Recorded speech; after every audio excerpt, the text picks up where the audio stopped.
state kickbacks, why don't you? You're destined to be penniless for the rest of your life. You want to marry my daughter? Fine, bring me $50 first. So you're looking down on me? Fucking loser. I'm Lee Rock, a rookie cop, young and full of fire. I only wanted to be an honest cop, but because I refused to take bribes, I became a laughingstock to the world. I was like a naive fool. This is your share of the pool, take it. I don't want that kind of money. Only later did I realize that corruption in the force had long become a deep-rooted industry, involving every rank, perfectly interconnected. In this city, those who follow the rules are the outcasts. In 1949, I was admitted to the police training school in Nongchuk, Han. After 6 months of grueling training, finally, graduation day arrived. I was about to step into this world of unknowns, but then a question from the instructor gave me pause. If your superior is corrupt and asks you to take bribes with him, what would you do? I won't take it. And you, I'll take it. The rules of this world are rigid. If you go against the grain and act all high and mighty, you'll end up begging for scraps. Corruption was the law of survival. Graduation wasn't the end, but the start of an even dirtier drill. Patrolling the streets after graduation, I saw the unspoken rules firsthand. Extorting money became more natural than breathing. The tea money and snacks offered by vendors were like silent sighs of desperation. My colleagues took the vendors' money for granted, but when I took a pastry, I insisted on paying the $2 I usually pay for my own meals. I still remember that street vendor named Lord Boy.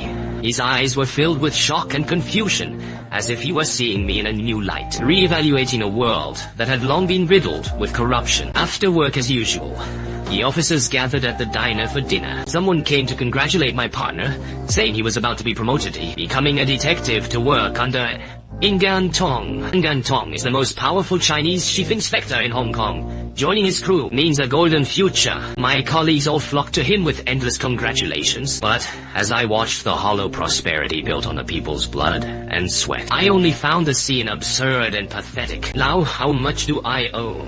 No need, the bill has been settled. No thanks, I'll pay for my own. It's on the house why I turned down free money. I think his money stinks of filth. Are you Teochew? How did you know? The worst thing about Teochew people is their rotten temper. He's probably on heat. Are you full yet? I'm full. What's up? Do you also think his money stinks? It's not that his money stinks. It's that the man himself stinks. No words were needed. We understood each other perfectly. In this chaotic and filthy world, we were like two lonely tiny stars, whose light was weak yet silently resisted being devoured by the darkness. When you're free for some Teochew tea, come find me at the CID. Don't be a stranger. Hey, with Jianang, we look out for our own. The man was Chan, Tong's senior inspector, the same rank as Ningan Tong. Inspector Chan became the first true mentor in my life. Because I refused to join the corruption, I was often ostracized and faced complaints, falling into a difficult spot every time Inspector Chen stepped in to fix things for me. How long am I suspended for this time? A red flag? 1 year. What does the report say? Smoking on patrol, dozing off in the car, and insulting a superior. Those last 2 charges were framed. I can bail you out this time, but what about the future? You're on this ship, yet you won't even lift a finger to stay on board. Mark my words, you're going to drown. In these murky waters, sticking to your principles has become a crime. Maybe the instructor was right being so self-righteous. Make survival in this world impossible. Xia is my childhood sweetheart, and our bond grew deeper every day. But Xia had a secret she couldn't share. She hadn't dared to tell her father about our plans to marry. I decided to give her my heirloom jade pendant as a token of my love, but she suggested using it as a bride price, so when I officially proposed, her father wouldn't look down on me for coming empty-handed. In this money-driven world, the pendant had lost its symbolic blessing, becoming nothing more than a bargaining chip for marriage. The next day, I mustered the courage to go to Xia's house to propose. I'm going to marry her. Please ask her to come down. But the way her father looked at me was as if I were just some low-life or street punk. He rejected me flatly and without mercy. He had always harbored a deep resentment toward the police. His shop was constantly extorted for protection money, fueling his hatred for the force. And to him, someone as principled as me had absolutely no future whatsoever. And for a cop, you shouldn't be this pathetic, I'm telling you. Who told you that being a cop makes you a bad person? I'm nothing like those other cops. And you're not just a bad cop, you're a fool. Other cops know how to take bribes, why don't you? You're destined to be penniless for the rest of your life. You want to marry my daughter, fine. Bring me $50. Oh, you think little of me. Fine, I'll give you 10 days. If you can't raise the money, I'll give you one more chance. I'll sell her off to a dance hall. After a year or so, when she's used up and filthy, then you can come for her. Will you have 500 then? No! How about 50? No, even for $5 I'd dump her on you, you're a damn loser.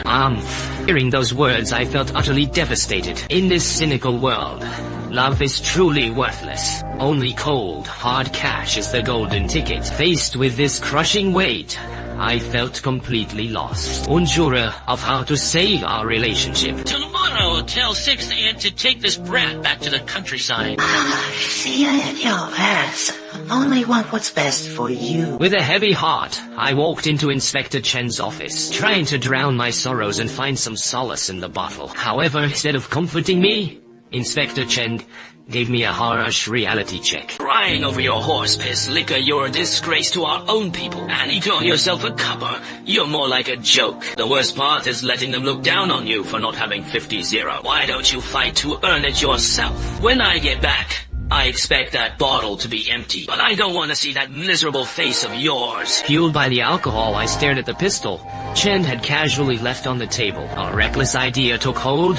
I grabbed the gun and headed straight for the casino. I slammed the gun onto the gambling table, staking it for 50-0. The casino boss Rattlesnake thought I was just there to squeeze him for protection money. He had his men offer me a red envelope and told me to get lost, saying I wouldn't budge. I insisted on squeezing him for $50. Anyone running a casino is bound to have powerful connections. Just by the name, you could tell Rattlesnake was a big shot in the underworld. He lashed out at me instantly, raining down a flurry of punches and kicks. I was beaten to a pulp and had sewage dumped all over my face. Luckily, his men pulled him back in time, or I wouldn't have made it out alive. When I go crazy, I don't care who it is, I'll take on God himself. Inspector Chen arrived upon hearing the news, even though he knew I started the trouble. He still shielded me, demanding 50-0 from Rattlesnake for my medical bills. Knowing he couldn't mess with Chen, Rattlesnake agreed to settle the debt within 3 days. I thought with that $50 I could finally propose to Xie and start a life together. But fate played a cruel joke on me. A sudden fire reduced everything to ashes.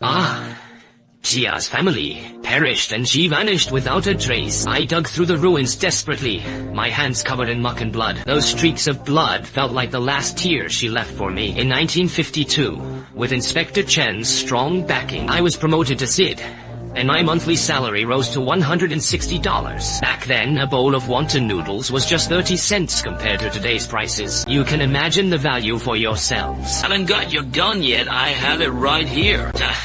Saving it to hunt birds. Isn't this a bit too flashy? You've got a license, why are you afraid of people seeing it? Every great man has to start as a nobody, right? If you say so. Maybe I'll end up as the police commissioner one day. Commissioner of police, if you said Yan Tong was the commissioner, I'd believe it. Yan Tong may be treacherous, but the man has brains. I'm no fool either. He's ruthless and stone cold. I'm strong-willed and I never back down. Oh, but he has incredible drive and boldness. And I am meticulous in my planning. He has one more trait. The way he takes kickbacks, huge amounts, and handles so smartly, that's real talent. If I'm going to take bribes, I'm aiming for 100 million. The idealistic youth who once believed justice could dispel the darkness is now being slowly consumed by the tides of reality. Seeking revenge, I stepped into Rattlesnake's territory once more. Only this time I wasn't the sacrificial lamb. Another 50-0. By what right are you shaking me down? He never expected that I came this time just to test my mettle. I raised my gun butt and slammed it into his head. That cowering thug in the corner was just like my former self shivering in that gambling den. It's true, in the face of absolute power, even the most arrogant bullies must bow their heads. Because I'm a detective now, is that reason enough? From then on, I found my rhythm on this path. Things went smoother and smoother during an anti-vice raid. Lard Boy became my unexpected catch. I decided to let him slide. No one could have guessed he'd become my most trusted right-hand man. That night, I took Lard Boy to a high-end ballroom to unwind, and soon encountered the second most influential person in my life. A girl on the dance floor caught my eye just as a group of thugs surrounded her. It seemed like the perfect chance to play the hero, but in the next second, I realized the joke was on me. At his command, dozens of henchmen came charging in. What are you waiting for? A midnight snack? Get them! Dozens of people surrounded a few punks and gave them a sound thrashing. In the chaos, someone bumped into Lard Boy, grabbed the bottle, and was about to strike. I had to flash my detective badge to put an end to the chaos. Patrolmen arrived at the scene. I immediately rounded up the troublemakers and brought them along with the girl back to the station. However, Inspector Chen recognized the girl's identity at a glance. It turned out her name was Bai Yue. She was the precious daughter of Pak Fan Yu, the city's most prominent tycoon. Even the triad bosses and police chiefs had to show her father respect. Before long, her father called the station. Inspector Chen nodded understandingly.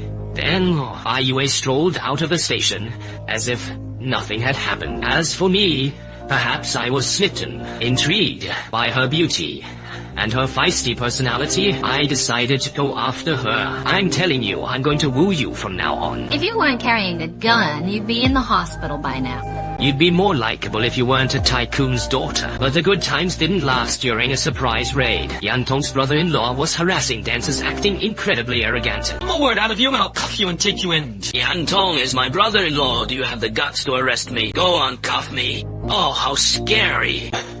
Hey! What did you just say? Say it again. Fed up with his nonsense, I arrested him and hauled him to the station. Yan Tong got the news and rushed over immediately. Human to him at the time. I told him you were my brother-in-law.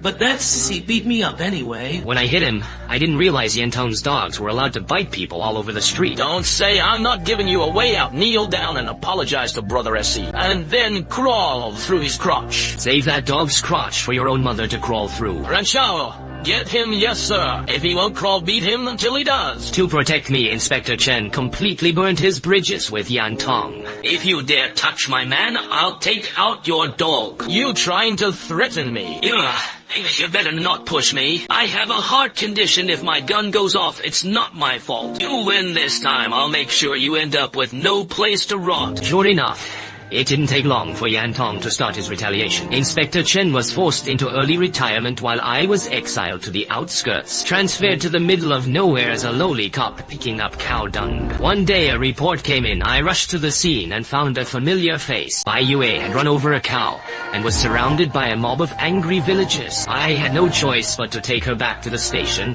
and hold her in custody. I seized the opportunity after a bit of flirting at the station. Bai Yue finally fell for my charm, and I won her heart completely. Soon, because of her, a new turning point arrived for me. As for the money on the table, whatever you can grab with one hand is yours, if you've got the guts. From now on, stay the hell away from my daughter. If you brought me here just to mock me for having no status, and to show off your wealth, then you've made your point. The money is already on the table. Take it as a gift for our first meeting. Or as the dowry to marry my daughter, take it and spend it, I'll marry your daughter on my own merits. If I don't have what it takes, then you don't have to marry her to me. This stubborn girl. Finally, someone can handle you. Just like that, Li Rock finally had a powerful backer. From this moment on, the wheels of my fate began to turn. At a banquet, my father-in-law, Pak Fan Yu, sought to get me reinstated. He prepared a generous gift and specially invited Engan Tongun. I have a relative who was young and reckless, and he once offended you. Oh, so you're playing the peacemaker. Engan, please, you have to give me some face this time. Since Master Pak has spoken, whatever you say goes. But the moment Tong saw me, his expression soured. Yet the word was already out, and he knew Pak Fan Yu was a local big shot. He didn't want to cross. He had to swallow his pride and agree to my return to the CID. Hurry up and serve tea to Elunding. What's the matter, cat? Got your tongue? Elunding, please have some tea. I'm sorry I choked.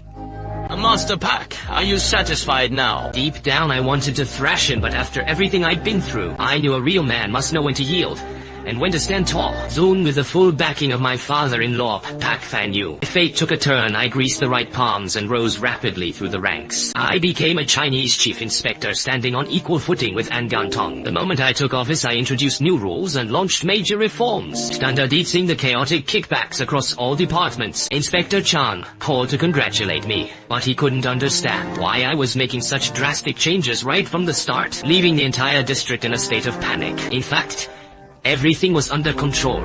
I intended to break the old corrupt system. Just you wait and see. Sooner or later, all of Hong Kong will follow my lead. Don't forget I was the one who sharpened your blade.